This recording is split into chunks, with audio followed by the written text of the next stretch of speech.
എല്ലാവർക്കും നമസ്കാരം. അഹന്തയും വിനയവും നമ്മുടെ ജീവിതത്തിന് മുമ്പിലുള്ള രണ്ട് ചോയ്സാണ്.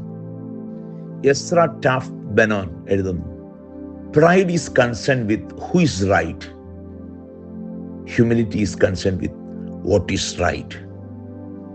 നമ്മൾ നമ്മുടെ നിത്യജീവിതത്തിലും പല പൊതുയോഗങ്ങളിലും ഇടപെടുന്ന മേഖലകളും ഒക്കെ കാണുന്നുണ്ട്. ആര് പറയുന്നു എന്നതിനെ ആശ്രയിച്ച് പലപ്പോഴും ചർച്ചകളും ആശയങ്ങളും ഒക്കെ മുമ്പോട്ട് പോകും. അതെന്തുകൊണ്ടാണെന്ന് ചോദിച്ചാൽ അവിടെ അവരെ നയിക്കുന്ന വികാരം പ്രൈഡാണ്. എന്നാൽ ഹ്യൂമിലിറ്റി അതെപ്പോഴും പരിശോധിക്കുന്നത് ആര് പറഞ്ഞു എന്നുള്ളതല്ല, ആ പറഞ്ഞ ആശയത്തിൻ്റെ ശരിയെ പറ്റിയാണ്. അത്തരം ഇടങ്ങളെ നയിക്കുന്നത് ഹ്യൂമിലിറ്റിയാണ്. ഹ്യൂമിലിറ്റിയെ അനുധാവനം ചെയ്യാൻ നമുക്ക് സാധിക്കുമ്പോൾ നമ്മുടെ യാത്ര ശരിയായ വഴിയിലൂടെയാകും. സെയിന്റ് അഗസ്റ്റിന്റെ വാക്കുകൾ, it was pride that changed angels into devils.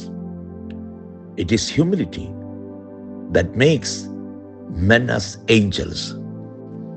വിശുദ്ധനായ അഗസ്തീനോസ് പറയുന്നു, അഹങ്കാരം ഒരു മാലാഖയെ ചെകുത്താനാക്കും, എന്നാൽ വിനയം മൺമയരായ മനുഷ്യരെ സ്വർഗീയ മാലാഖമാരാക്കി തീർക്കും. അതായത് വിനയം മഹത്വത്തിലേക്കുള്ള വഴിയാണ്. അഹങ്കാരത്തിൻ്റെ ചാരം മാറിപ്പോയെങ്കിലേ വിനയത്തിൻ്റെ കനലുകൾ നമ്മിൽ തെളിയുകയുള്ളൂ. അതുകൊണ്ടാണ് പറയുന്നത്, humility is the ability to give up your pride and still retain your dignity. വിനയം അഹന്തയെ അഴിച്ചുവെക്കാൻ നമുക്ക് കരുത്ത് നൽകും. മാത്രമല്ല, നഷ്ടപ്പെട്ടു പോയ നമ്മുടെ ഡിഗ്നിറ്റി വീണ്ടെടുക്കാൻ അത് നമ്മളെ സഹായിക്കും. അത് സംബന്ധിച്ച് ഒരു ചിന്ത കൂടിയുണ്ട്. Pride ends in fall while humility brings honour. അഹന്ത വീഴ്ചയിൽ അവസാനിക്കും, എന്നാൽ വിനയം എക്കാലത്തും ബഹുമാനിക്കപ്പെടും. ക്രിസ്തുവിനെ ക്രൂശിക്കുന്ന സമയത്ത് ഒരു നിമിഷം ഒന്നോർത്താൽ മതി. അഹന്തയോടെ ആക്രോശിച്ചവർ വീണുപോയി. എന്നാൽ വിനയം അത് ഹൃദയത്തിൽ പുൽകി കുരിശിൽ പ്രകാശിപ്പിച്ച ക്രിസ്തു മഹത്വത്തിലേക്ക് ഉയർക്കുന്നു. അവൻ ഇന്നും ജീവിക്കുന്നു. കർത്താവിൻ്റെ വഴികൾ ഹ്യൂമിലിറ്റിയുടെ വഴിയായിരുന്നു. കർത്താവ് നമ്മെ ക്ഷണിച്ചത് അതിലേക്കാണ്. എഴുത്തച്ഛൻ അധ്യാത്മരാമായണത്തിൽ വരച്ചു കാട്ടുന്ന ഒരു ഉപമ പോലെ, തിളച്ചിരിക്കുന്ന ലോഹകഷ്ണത്തിൻ്റെ പുറത്ത് ഒരു തുള്ളി വെള്ളം വീണാൽ ആവിയായി പോകുന്ന പോലെയുള്ളൂ നമ്മുടെ ജീവിതം. അഹങ്കരിക്കാൻ നമുക്ക് എന്താണ് അവകാശം? എന്നാൽ വിനയപൂർവ്വം ജീവിക്കുക എന്നുള്ളത് നമ്മുടെ നിയോഗമാണ്. അതിനായിട്ടൊരുങ്ങാം.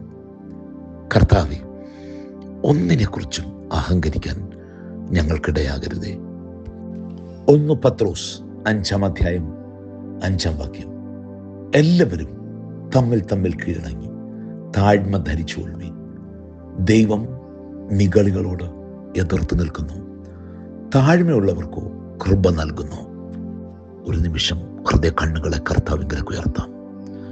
കരുണാമനായ കർത്താവേ, അങ്ങണിയിച്ചു തന്ന മഹത്വം അല്ലാതെ ഒന്നും ഞങ്ങൾക്കില്ല. ഒന്നിനെക്കുറിച്ചും നിഗളിക്കാൻ ഞങ്ങൾക്കിടവരരുതേ. നിഗളത്തിൻ്റെ ചാരം ഞങ്ങളുടെ ജീവിതത്തെ മൂടിക്കളയരുതേ. കർത്താവ് തൻ്റെ ശിഷ്യന്മാരുടെ പാദങ്ങളോളം ഇറങ്ങി താഴ്മയുടെ വഴി ഞങ്ങൾക്ക് കാണിച്ചു.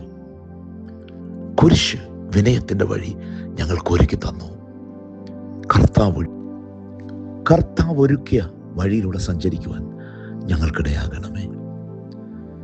കർത്താവെ, നിഗളിച്ച് ജീവിതം നശിപ്പിക്കാനുള്ളതല്ല, താഴ്മയുടെ മഹത്വം തിരിച്ചറിഞ്ഞ് ജീവിച്ച് ജീവിതത്തിൻ്റെ മഹത്വം ദൈവകൃപയിൽ വർദ്ധിപ്പിക്കാനാണ് ഞങ്ങളുടെ ഉത്തരവാദിത്തം.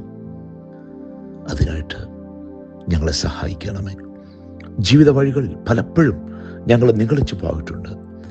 കർത്താവെ, ഞങ്ങളുടെ ഉൾക്കണ്ണുകളെ തുറക്കണമേ.